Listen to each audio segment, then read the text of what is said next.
Friends, మన దేశంలో జరిగిన ఒక ప్రారంభోత్సవం కారణంగా 100 కంటే ఎక్కువ గొర్రెలు చనిపోయాయి. అవును, మీరు విన్నది నిజమే. ఇప్పుడు అసలు విషయం ఏంటంటే, ఇటీవల డిసెంబర్ 25న లక్నోలో ప్రధాని మోదీ గారు రాష్ట్రీయ ప్రేరణా స్థలం అనే ఒక ప్రాజెక్టును ప్రారంభించారు.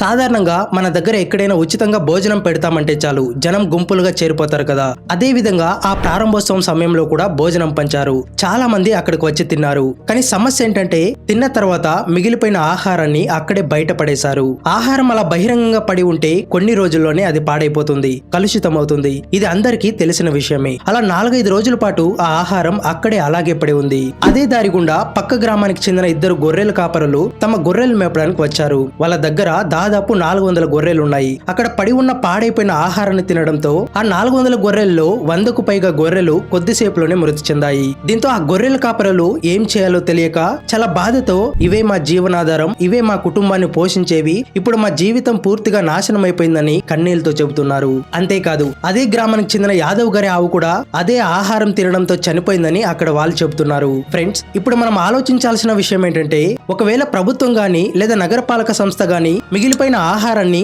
అనాథాశ్రమాలకు పంపించి ఉంటే, లేదా కనీసం తిండి లేక ఆకలితో ఉన్న వాళ్ళకి పంచి ఉంటే అది ఎంతో మంచి పని అయ్యేది. అది కూడా చేయలేని పరిస్థితుల్లో కనీసం ఆ ఆహారాన్ని సరైన విధంగా గుంత తవ్వి పూడ్చివేసి ఉంటే ఈ రోజు ఈ పరిస్థితి వచ్చేదే కాదు. ఇంత పెద్ద నష్టం గ్రామస్తులకు జరిగేదే కాదు. ఇప్పుడు మాత్రం చనిపోయిన గొర్రెలను పూడ్చడానికి గుంతలు తవ్వుతున్నారు. కానీ అదే పని ముందే చేసి ఉంటే ఈ రోజు ఇన్ని గొర్రెలు చనిపోయేవి కాదు. ఫ్రెండ్స్, ఇక్కడ తప్పు ఎవరిదని మీరు అనుకుంటున్నారు? కింద కామెంట్స్ లో మీ అభిప్రాయం తప్పకుండా చెప్పండి.